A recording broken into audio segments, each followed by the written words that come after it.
Hey guys, Desolate Magic here. It's time for the December 29th Theros Beyond Death spoiler. Oh, it's still not more than one. And this one comes to us compliments of, well, Wizards of the Coast again, but this time on Facebook too, The Book of Faces. That's a crappy Blair Witch sequel joke. But you know what else is a joke? This creepy ass artwork. It looks like pretty much every monster from every B movie ever. And also it almost is smiling. It's kind of looks like Alien from Alien vs. Predator a little bit.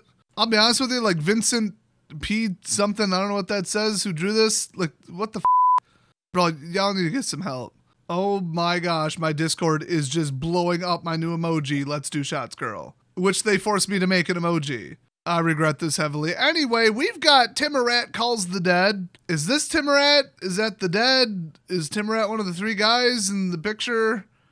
I read it as Tiamat initially. And I was like, LOL, wrong universe. So what does this probably god-awful saga do? I kid you not, as is the norm, I have not read it yet.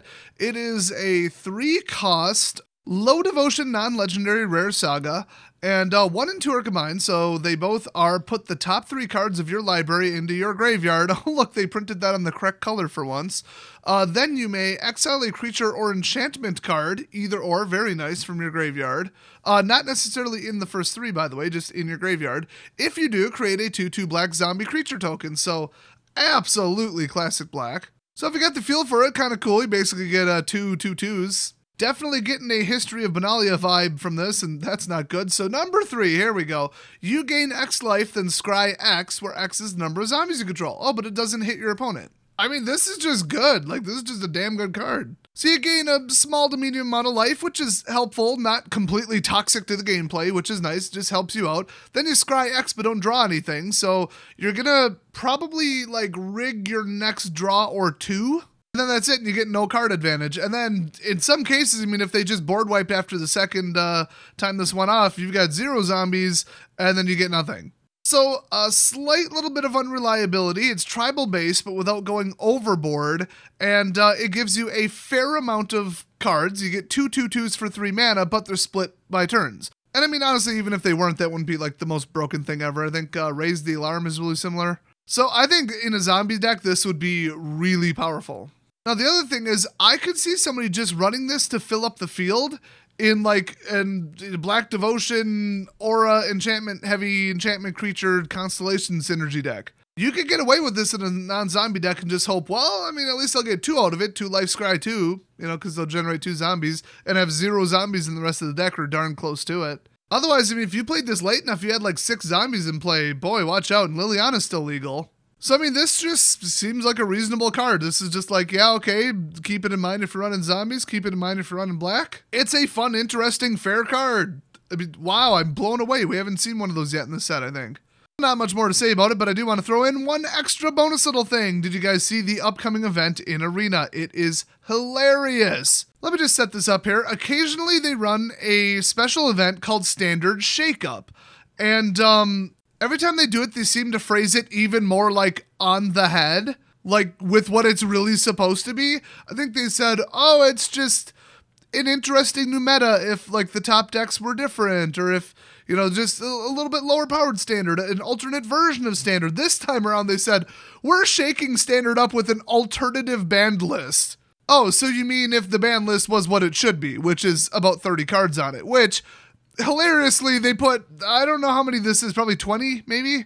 Yeah, they put like 20 cards on it. So, let's throw it up on screen. We've got Standard Constructed, but with the following cards banned. Brazen Borrower. Oh my gosh, I hate that card. Brineborn Cutthroat. That card can go straight back to hell. Cauldron Familiar. Yes, yes, say words to me. Kill the cat. Kill it 9 times. Murderous Rider. Okay, now you can f*** right off. I like that card. F*** you. Bone Crusher Giant, I mean, okay, I'm a little bit sick of it, but okay. Cavalcade of Calamity!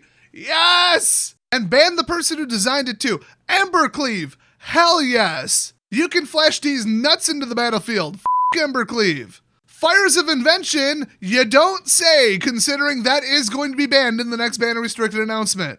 Gates Ablaze, okay, you guys have no idea how many people in the Diamond League are playing Gates, okay? Gates should have been banned a year ago. That one card specifically needs to be banned. Light Up the Stage, we're all sick of that bullshit. Runaway Steamkin, literally the same thing. Same deck too. Edgewall Innkeeper, word is his next on the chopping block. And yeah, for one, yeah, get rid of his ass. Gilded Goose, okay. Nothing is wrong with Gilded Goose. What is wrong with people? You got a problem with Elvish Mystic too? What are you, stupid? The wolf is the problem. It's not the damn goose, okay? It's not the food mechanic, it's the wolf. There is not one damn thing wrong with Gilded Goose. It's like a shitty, unreliable mana dork. Then we got Nightpack Ambusher, yeah, goodbye. Nissa Who Shakes the World, she should have been banned a year ago. Questing Beast, I will stand by the fact that there is almost nothing wrong with that card. That cannot be blocked by 2 or less or whatever, that's bullshit. At least let us chump block it. I mean, that's ridiculous. Wilderness Reclamation, that card never should have been printed. That thing should have been banned in every single banned and restricted announcement that has occurred since it was printed. I don't care how many people play it right now, they need to ban that shit. Teferi Time Reveler, really, I'm shocked. Doom Foretold, I'm getting really sick of that bullshit. Body Erasure, yeah, we're all sick of that shit at this point. Hydroid Crisis, I mean, yeah, it's in a lot of my decks, but I agree. If you counterspell it and they still get the effect, that's absolute horseshit. And Risen Reef. As it turns out, giving people unlimited cards in a mana ramp color is a little bit up. Just a little bit. So honestly, I would say 90% of the cards on there, they should leave them banned. But it's hilarious after the last standard shakeup where they banned like 7 or 8 cards to get to a standard shakeup format where there's not just one deck that's tier 1 now that's still tier 1. They had to ban this many cards. And you know some absolute piss on your leg and tell you it's raining asshole from Wizards of the fucking Coast would look at this and say, look at the deck diversity. No, look at the list of decks that people cannot possibly tolerate in standard constructed. The ones that are pissing people off and making them leave the game forever. Look at the sheer volume of different decks that they had to ban basically to make this alternative reality standard, also known as standard at an appropriate power level. That's what this is. They should just call it Fun Standard. Why did they come up with the name Standard Shakeup? I would put actually tolerable standard. I mean, the people running Arena really have been sticking it to the main core like R&D and Wizard staff lately, especially when they just appear to have banned Oko from Brawl without their permission and completely early. They're just like, well, they're banned in our event. I mean, it's just an Arena event, but we're banning them from the format. I mean, but only on Arena because we're in charge of that. You know, let's not get crazy. The word is Oko is currently ruining the last Modern tournament that just happened, so they're probably going to have to ban him from Modern too, making it the most banned card in the history of the game, if I'm not mistaken. I think the artifact lands are close. And I can't wait to play this because honestly, one of my decks runs Questing Beast, but it absolutely doesn't need to. I could remove it, doesn't make an ounce of difference. Let's see, Gilded Goose, whatever, I'll just throw in Pacifist. And my other deck really doesn't need Hydroid Crisis. It just doesn't. It's a nice card, but it's not the point of the deck. Nothing else on this list I care about. None of these are in my deck because I don't build dickish decks. And I'm currently in Diamond Tier 2, so there you go. So yeah, this is hilarious that the list is that long. It should be very telling, and nobody wants to play Standard at this power level. I think the FNM and Arena participation numbers should tell them that.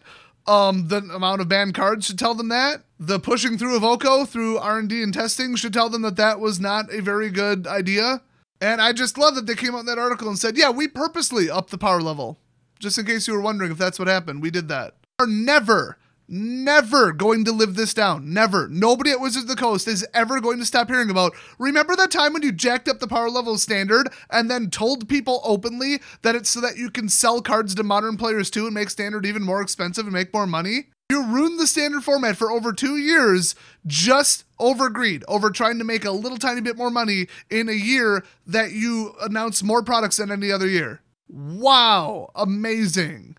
I mean, we're still hearing about the Eldrazi Winter, we're still hearing about Cawblade when they let that be a thing, eggs, the approval and lack of playtesting that led to artifact lands, that was a disaster. This is on par with them. That ridiculous, greedy, self-serving bullshit decision to try and up the power level of Standard so that some of the cards could be sold to Modern players too at an increased price because Modern Horizons flopped and they got rid of Masters. They are never, ever going to live this down. They are never going to stop hearing about this. I'll make sure of it. I'm sure you guys will too, and everybody on social media. I'm just glad that finally, after 3 or 4 years, people are finally catching up with me on my hate of Wizards of the Coast and my seeing through their bullshit and looking at their play design and their carelessness, their stupid decisions, their greed. Finally, in late 2019, people are finally catching up to what I saw years ago. I saw it coming, I saw it happening, and finally everybody's where I'm at as far as my opinion of the company. It is about time. So anyway, I can't wait to play this format. I think I'm going to dominate it, and you know damn well I'm going to live stream it. Thanks for watching, and I'll see you guys next video.